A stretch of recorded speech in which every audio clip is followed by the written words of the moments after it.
LFT Geneva et Postel, donc il y a un laboratoire qui s'appelle Climat et Occupation du sol par télédétection. Donc, alors bien qu'un peu déconcerté, donc il y a ça devant l'ampleur des discussions quant à ce complexe concept de capital environnemental, je suis contente d'être ici pour essayer d'apporter une petite pierre à l'édifice, même si je suis, comme beaucoup d'entre nous, je crois, plus très sûre de moi.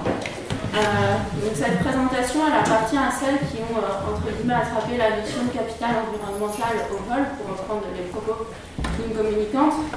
Donc en effet, initialement, mon travail empruntait pas du tout ce chemin-là, ni ce concept.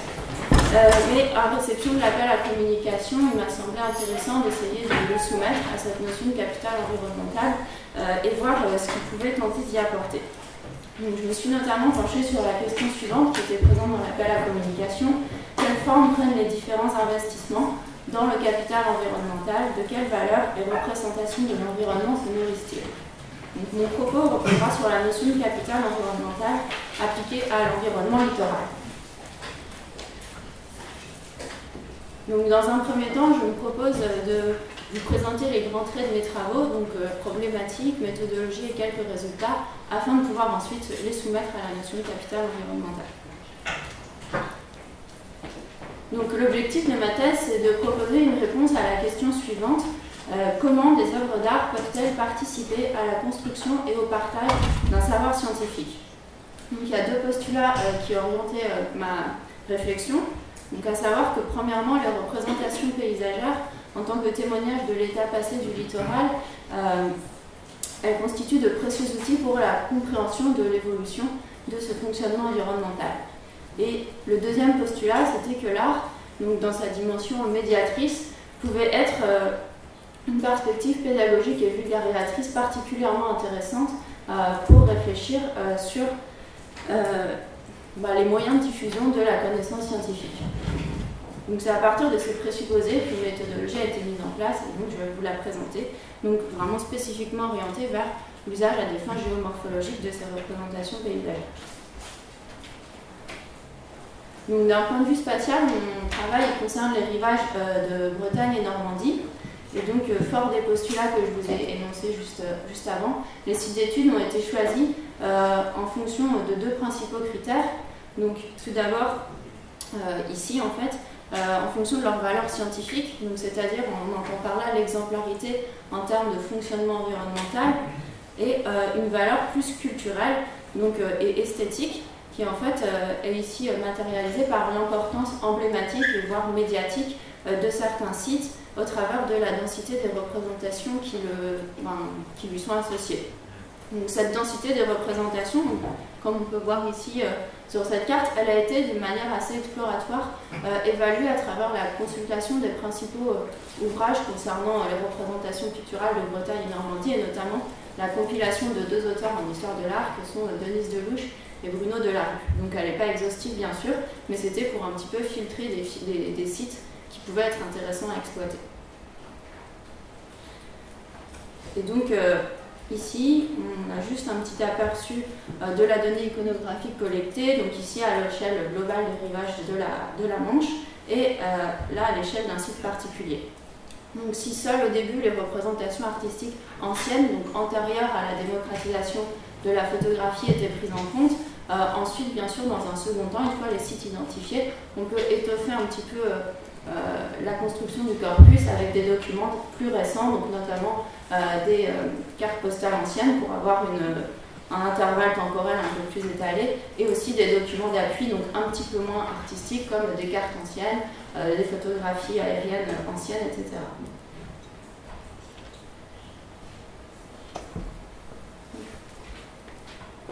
Donc, maintenant, je vais passer à l'exploitation scientifique de ces documents. Donc, comment est-ce qu'on fait comment est-ce qu'on peut proposer un usage scientifique et géomorphologique de cette ressource? Donc, il y a deux possibilités envisagées. Donc, une analyse à échelle fine, donc à l'échelle individuelle de chaque document pour en extraire l'information scientifique, et une analyse à des échelles élargies, donc qui consiste en fait à faire remonter l'information extraite de ces différents documents à différentes échelles spatiales, donc que ce soit le site ou alors un géosystème littoral ou bien l'ensemble des rivages de la Manche dans la perspective d'un corpus vraiment fourni. La deuxième partie, donc l'analyse à échelle élargie, elle est vraiment encore en cours, donc j'y ferai attention que très succinctement.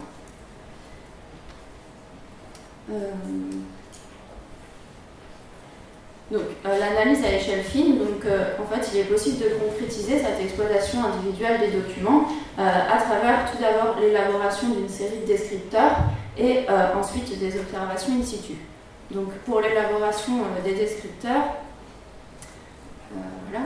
Donc, en fait, il s'agit du renseignement systématique de formulaires, donc des petits formulaires au sein desquels on distingue plusieurs types de descripteurs, donc des descripteurs relatifs aux informations, enfin aux documents iconographiques, à la source iconographique elle-même, et donc qui inclut notamment une évaluation de leur fiabilité, puisque bien sûr, dans une démarche scientifique, il faut ici qu'on prenne en compte la part de subjectivité possible dans ces représentations artistiques.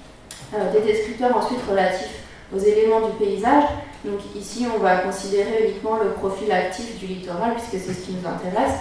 Et enfin, une série de descripteurs relatifs, eux, aux évolutions qu'on peut constater par observation actuelle sur le terrain de ces paysages-là, en comparaison avec le paysage actuel.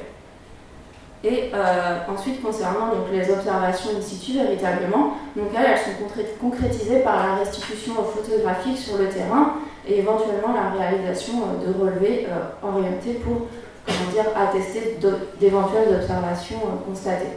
Donc ici, juste donc cette restitution photographique, donc elle implique de localiser le site représenté, donc ce n'est pas toujours évident. Parfois on a des indications sémantiques bien claires, parfois il faut essayer de trouver où le tableau a pu être peint. Ensuite, il faut réussir à restituer le point de vue convenablement, ce qui n'est pas toujours facile pour les questions d'accès géographique. Et enfin, essayer de reproduire au maximum le cadrage. Donc là, on a quelques exemples donnés. Donc, ici, un exemple en Normandie avec la plage de Dieppe à partir d'une gravure du XVIIIe siècle. Ici, un exemple sur une plage dans le Finistère, du côté de Douarnenez, à partir d'un tableau réalisé par Emmanuel Lancier. Et un autre exemple sur la côte d'Emeraude, à partir d'une œuvre d'Alexandre Nozal. Donc, aux échelles élargies, donc l'exploitation des documents, comme je vous le disais très rapidement, l'idée c'est de faire remonter en fait toutes les informations qu'on aura extraites à l'échelle d'un document au niveau des sites, puisque chaque site va regrouper parfois plusieurs documents iconographiques, comme c'est souvent des sites, comme on l'a dit tout à l'heure, qui ont été beaucoup représentés. Ensuite, à l'échelle éventuellement des géosystèmes qui regroupent plusieurs sites et éventuellement des rivages de la Manche. Pardon. En fait, je travaille aussi particulièrement sur la Rance, donc parfois je mélange un petit peu. Ensuite, pour vous présenter rapidement la matérialisation de quelques résultats, donc à l'échelle individuelle tout d'abord, enfin exclusivement d'ailleurs.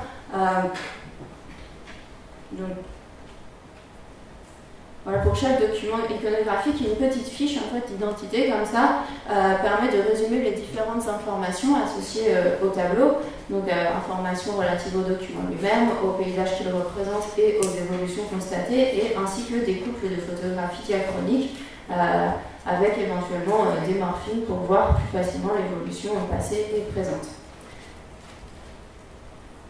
Et donc ensuite, afin d'illustrer les changements géographiques observés, là il y a plusieurs méthodes visuelles qui sont possibles. Donc tout d'abord, tout simplement de créer des couches vecteurs par-dessus l'image initiale afin de mettre en évidence certains changements géomorphologiques. Donc comme ici, c'est le cas à partir de cet exemple, donc avec un tableau qui représente le Grand B, donc devant Saint-Malo, où on a en avant l'accumulation sédimentaire le long de la digue qui rejoint le Grand B à la plage. Il est également possible de créer des mash-ups, donc en fait en mélangeant des images passées et actuelles, donc soit des représentations picturales, soit des cartes anciennes. Donc comme ici c'est le cas sur la plage du château à Dieppe, donc on a là un tableau d'Alexandre Nozal et une carte ancienne contemporaine. Et ici on a la carte, l'orthophotographie récente, et ici une photographie récente prise du même point de vue. Donc on voit clairement l'anthropisation du fond de mer. Donc ce second exemple, rapidement, il présente cette fois le phare de l'hôpital à Honfleur. Et donc là, pareil, le tableau peint par Georges Seurat en 1987, comparé au paysage actuel, nous permet d'observer la poldérisation des lieux. surtout en prêtant attention ici à la situation du phare qui, du bord de la plage, s'est retrouvé vraiment sur la route. Et donc, enfin, pour certains sites, la comparaison des couples d'images, elle ne fait que susciter des hypothèses, elle ne montre pas vraiment un changement explicite, donc comme c'est le cas ici sur un moulin qui est situé sur l'estuaire de la Rance cette fois, un ancien moulin à marée. Donc là, on voit juste qu'on a une digue de retenue qui a été détruite. Donc là, la comparaison des images, elle nous permet cette fois simplement de formuler une hypothèse. Est-ce qu'il y aurait probablement un changement dans les dynamiques sédimentaires au niveau de cette ancienne petite ria. Et donc, ces hypothèses, elles peuvent ensuite être éventuellement, attestées et vérifiées par des relevés de terrain. Donc, comme ça a été le cas ici, par des analyses sédimentaires pour voir si on constatait une corrélation entre les bifurcations éventuelles dans l'accumulation sédimentaire et les modifications du paysage observé, donc ici la destruction du bassin de retenue.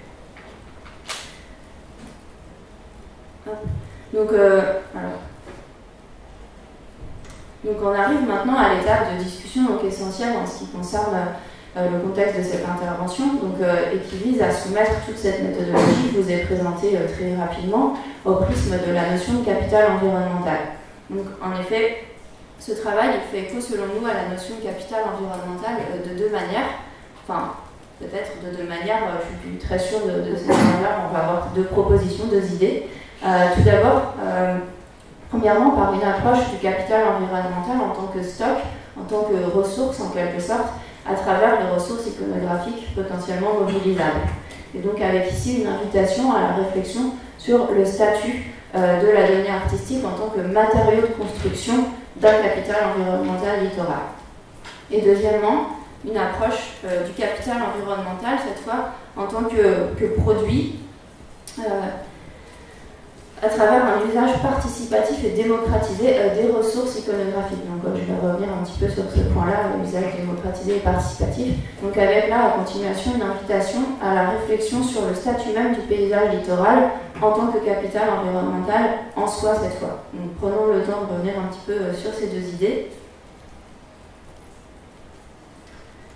Donc, concernant le capital environnemental en tant que stock, donc incarné ici par les ressources iconographiques, on peut dire que ce travail, en mobilisant en fait l'iconographie artistique à des fins scientifiques, il fait de l'art une forme de capital environnemental, donc réduit à ce stade-là au simple sens un peu patrimonial du terme, puisque de la même manière que la science souvent nourrit des projets artistiques, ici l'art il nous permet de questionner notre discipline et d'avoir de nouvelles réponses, un nouveau regard sur certains phénomènes. Et donc concernant l'approche du capital environnemental en tant que produit cette fois, donc à travers un usage, on pense qu'un usage démocratisé et participatif de la ressource iconographique est intéressant, et c'est pourquoi on propose sur la base de la construction d'une base de données interactive et participative. Donc déjà, pourquoi est-ce qu'on pense que cet usage de l'iconographie est particulièrement intéressant?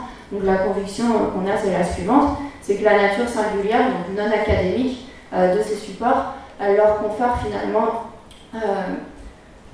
une valeur médiatrice qui est particulièrement intéressante, puisque leur dimension culturelle et leur qualité esthétique, elles vont favoriser l'attraction d'un public non exclusivement spécialiste. Donc, elles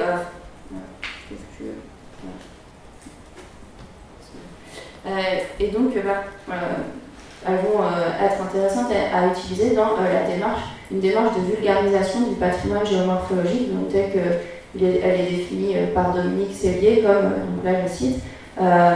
Pour Dominique Sellier, la vulgarisation de la géomorphologie, elle a pour objectif de diffuser des informations sur les reliefs et sur leur origine, et elle procède entre autres d'une pédagogie adaptée au public concerné et de l'application de moyens de vulgarisation appropriés.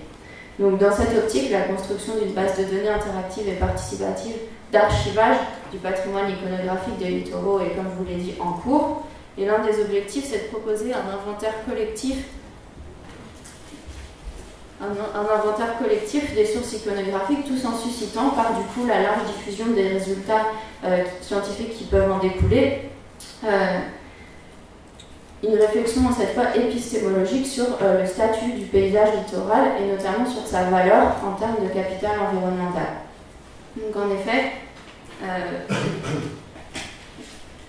l'idée c'est qu'on mobilise ici, donc par cette idée de base de données participative et faisant usage des documents iconographiques pour voir l'évolution du littoral, c'est qu'on mobilise les supports iconographiques dans une perspective, on va dire, étalée, qui rompt en quelque sorte avec la classique sacralisation des images héritées.